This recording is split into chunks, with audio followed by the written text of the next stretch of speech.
السلام عليكم أصحابتي إذا سو دوادا meesha waxaa noogu diyaarsan timir aan soo qoynay iyo saabuun aan soo hoolnay faasiliin biyo ubax quse huruud cusbur warango bariis shiidan iyo xulbo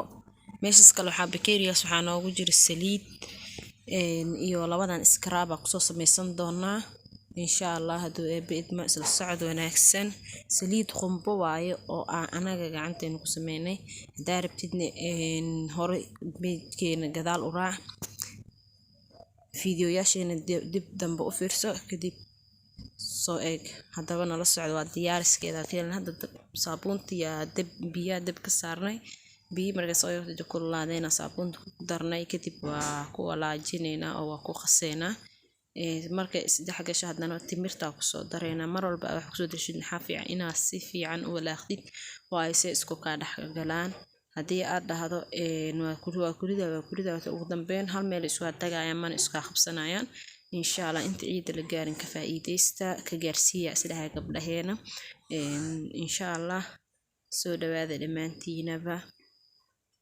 waa qasay waa isdhex galinay timirta ilaa iyo saabuunta iska saabuunta iyo timirti marka isdhex galeen waxaa ku soo darsanaynaa saliideeni oo koob bakeeriyaasha caadiga ah oo waxa lagu cabo waaye oo caadi meel walba laga helaa saafilaa bakeerigaas ku soo cabiranay saliida taas oo buuxdo waaye insha Allah isla socono haddana waxaa soo qaadanaynaa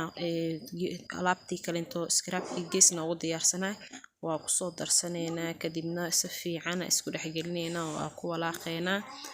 isla socod wanaagsan insha Allah waa ku soo darsanaynaa kadibna ayagana is dhex gelinaynaa waa ku qaseynaa waa is dhex gelinaa saasina ugu soo baxday ugu dambeyn markaas ku soo darnay dhamaantooda waxaa ku soo darsanaynaa haduu eebbe idmo caanaha ku soo darsanaynaa insha Allah caano oo hore noogu diyaarsanaa asna daa'im idin tusinay hore noogu qasnay aan ku soo darsanay waa ku qasanaynaa isla socod wanaagsan step waa idinku soo gari had saas oo inoogu soo baxay kadib had waxaa ku soo darsanaynaa biyaha ubaxi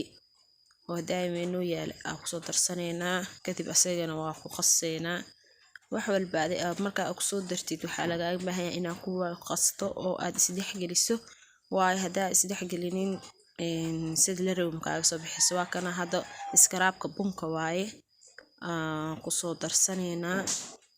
scrubka ma sha Allah walaahi wala maanay idinkana ila arka oo soo isticmaala waxaa ku darsanaynaa ilaa iyo 4 qaada camal ku darsanaynaa oo scrubka kadibna waa ku soo qaseynaa hada xoogo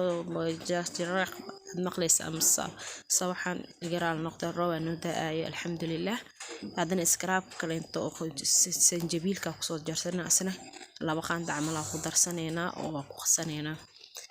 saasa ku wadeynaa hada faasiliinka ku soo darsanaynaa waa ku qaseynaa isagana inta dabka saaran waxaan dhaqan dhameeyay waa marka soo dejisid dabka soo dejisid ugu dambeyn hada meel shubashalo ka baahan yaani meel wax kale ku sii dareysid faasiliinka waa ku soo darsanay isagana waa ku qaseynaa waa dhex gelinaynaa 2 qaanda camal ku darsanay waa ku ka hadaba yaa la moogaan wallahi scrubkan ma sha Allah wasaqda uu ka dajinaa ku ifina jirka waa ka saasoo noogu soo baxay waata aragtaan inta ciida la gaarin waxaa isdaa hablahaaga quruxda badan oo kugu xiran ka gaarsii hadaba kana waa soo taamiyeenay waa soo dejinay dabka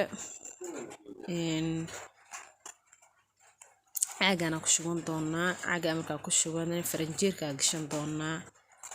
ilaa isbuuc adiga bil waa isticmaali kartaa intaas aan ugu egyahay fiidiyogeena inta mid lacag ku kulmi doona waxaan idinkaga tegaynaa sidaas iyo amaana Allah naga hilmaamin share comment subscribe